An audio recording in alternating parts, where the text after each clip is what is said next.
तुम्हाला 10% मराठा आरक्षण नको का, ते रद्द करायचं का? ते रद्द झालं तर ईडब्ल्यूएस मध्ये तुम्ही 80-90% असता, तेही तुम्हाला नकोच का?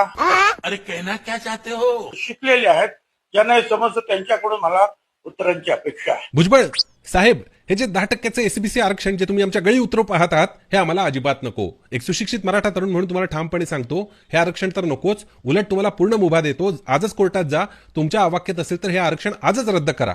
का ते तुम्हाला नंतर सांगतो. हे आरक्षण मला यासाठी नको, कारण एकतर हे आरक्षण आम्ही मागितलं नव्हतं, न मागता बळच आमच्या माथी मारलं गेलेलं असं असंवैधानिक आरक्षण आहे हे. 50% आरक्षणाची जी कॅपिंग आहे त्याला ओलांडून पलीकडे जाणारं, कायद्याच्या चौकटीत न बसणारं असं आरक्षण आहे. आणि तुम्ही तर ज्ञानी आहात, तुम्हाला तर माहितच आहे, महाराष्ट्रासारख्या राज्यात एका जात समूहाला जर एका प्रवर्गातून आरक्षण दिलं गेलं तर त्या जात समूहाचं त्याच राज्यातलं दुसऱ्या प्रवर्गातलं आरक्षण ऑटोमॅटिक रद्द होतं. आणि याच धर्तीवरती या ज्या नव्याने आलेल्या एसबीसी आरक्षणामुळे मराठ्यांचा जो ईडब्ल्यूएस मधला छोटासा हिस्सा होता महाराष्ट्र राज्यामधला, तो सुद्धा कॅन्सल झाला. ईडब्ल्यूएस पूर्ण मराठ्यांचा नाहीये बरं का. पण तुमच्या मित्रांनी लाड, दरेकर, शेलार, राणे असा काही गळा ओळून प्रचार केला की बघा जरांगे पाटलांमुळे मराठ्यांचं असं ईडब्ल्यूएस आरक्षण रद्द झालं. ईडब्ल्यूएस रद्द होण्यामागचं कारण आहे एसबीसी, ना की जरांगे पाटील. पण तुमची ती पहिल्यापासूनची एक स्ट्रॅटेजी आहे की खोटं बोला पण रेटून बोला, तुम्ही आज तेच करत आहात आणि हे खोटं मराठ्यांच्या गळ्यात उतरवू पाहत आहात.